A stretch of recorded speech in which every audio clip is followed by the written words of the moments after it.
வணக்கம். நான் சினிமாரசி. நிதிஷ் சகாதேவுடைய டைரக்ஷனில் ஜீவா லீட் ரோல் பண்ணி இப்போ தேட்டரில் ரிலீஸ் ஆகிருக்கக்கூடிய தலைவர் தம்பி தலைமையில் படம் எப்படி இருக்குன்னு பார்க்கலாம் வாங்க. ஃபேலிமி அப்படிங்கிற படத்தை எடுத்த அந்த டைரக்டர் ப்ளஸ் அதோடைய என்டையர் டீம் தான் இதில் ஒர்க் பண்ணியிருக்காங்க. ஒரு வில்லேஜ் அங்கே வந்துட்டு நாளைக்கு திருமணம் நடக்கிறதுக்கு ஒரு பெண்ணுக்கு அது இளவரசுடைய பொண்ணு சௌமியாங்கிற ஒரு கேரக்டர். ஸோ மாப்பிள்ளை வீட்டார் மார்த்தாண்டத்துலேருந்து கிளம்பி இங்கே வந்துட்டு இருக்கிறாங்க. அடுத்த வீட்டில் இருக்கிறாரு தம்பி ராமையா அவருடைய குடும்பத்தோட. அவருடைய அப்பா கொஞ்சம் சீரியஸான கண்டிஷனில் இருக்கிறாரு. அந்த மனிதர் இன்றைக்கி இறந்து போகிறார். இந்த தேர்லாம் வச்சு ஊர்வலமாக கொண்டு போய் அடக்கம் பண்ணணுங்கிறது அவருடைய ஆசையாக இருக்குது.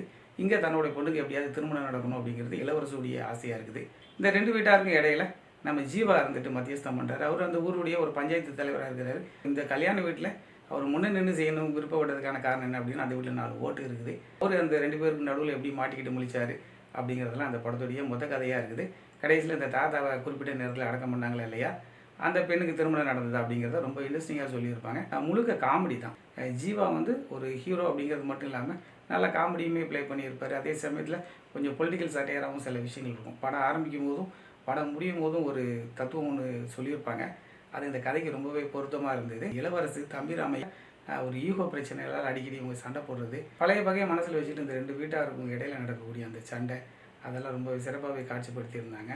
அதே போல் காமெடி போர்ஷன் எடுத்துக்கிட்டிங்கன்னா அந்த மாத்தாண்டத்துலேருந்து வரக்கூடிய அந்த டீமு, அந்த மணமகன், அப்புறமா அவருடைய கூட வரக்கூடிய இன்னொரு நபர், இவங்களாம் ரொம்பவே சூப்பராக பெர்ஃபார்ம் பண்ணியிருந்தாங்க. அதே போல் ஒரு மனநலம் பாதிக்கப்பட்ட ஒரு கேரக்டர் வருவார். அவருடைய ரோல் ரொம்ப நல்லா இருந்தது. இப்படி இந்த படத்தில் எல்லாருமே ரொம்ப சிறப்பாக பெர்ஃபார்ம் பண்ணியிருந்தாங்க. இளவரசு ஆகட்டும், தம்பி ராமையா ஆகட்டும், இவங்கெல்லாம் வந்து ஒரு சீனியர் ரொம்பவே சிறப்பான ஒரு நடிப்பை கொடுத்துருந்தாங்க. அந்த சௌமியாங்கிற கேரக்டரில் வரக்கூடிய அந்த பொண்ணுடைய நடிப்பு ரொம்பவே நல்லா இருந்தது. ஜென்சன் அவர் தான் ஜீவாவுக்கு ஒரு ஆப்போனன்ட் பார்ட்டியாக வரக்கூடிய நபர்.